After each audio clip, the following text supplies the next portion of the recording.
my friend pen, quite simple prose. You mentioned earlier to me during our private talk that you have been focused on the issue of quality medical services. How is that being defined at Kaiser? I believe that quality is the future of medicine. That every time you try to look at any of the parts of medicine, be it cost or service, that it really comes back to, in the end, to quality. Mm-hmm. Quality is really defined as the outcome. Mm-hmm. How did the person do? Mm-hmm. Did you prevent disease? Mm-hmm. If they got disease, did you treat the disease? Mm-hmm. And what was your outcome? Mm-hmm. And the programs to get best practices and the data to evaluate those programs are really coming forward very rapidly. Mm-hmm. You know, the problem of medicine is that the outcome and the cost are two opposing forces, isn't it?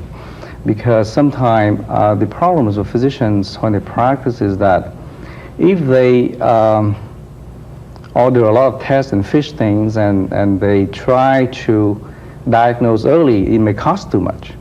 And then if they wait too long, the outcome may be bad.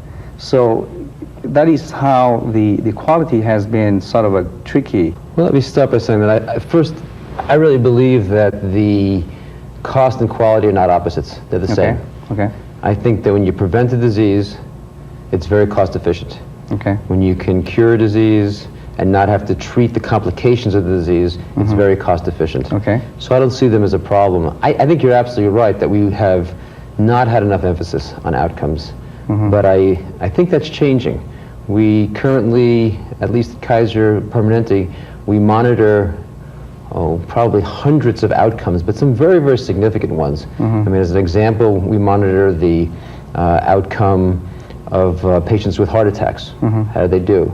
We monitor children with asthma. Do they require hospitalization? Sure. We monitor the outcomes of certain operations.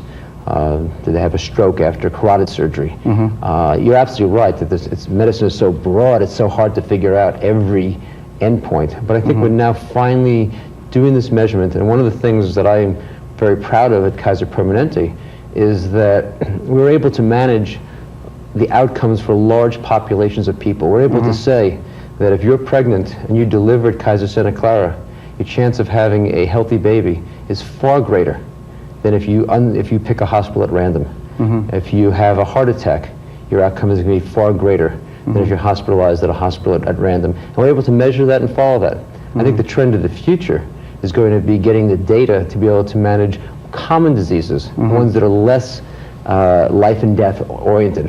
What's the outcome of diabetes? Can you prevent heart disease? Sure. Can you keep someone healthy and let them be functional in their family, functional at the job? And that's the data systems that we're putting together right now. Yeah.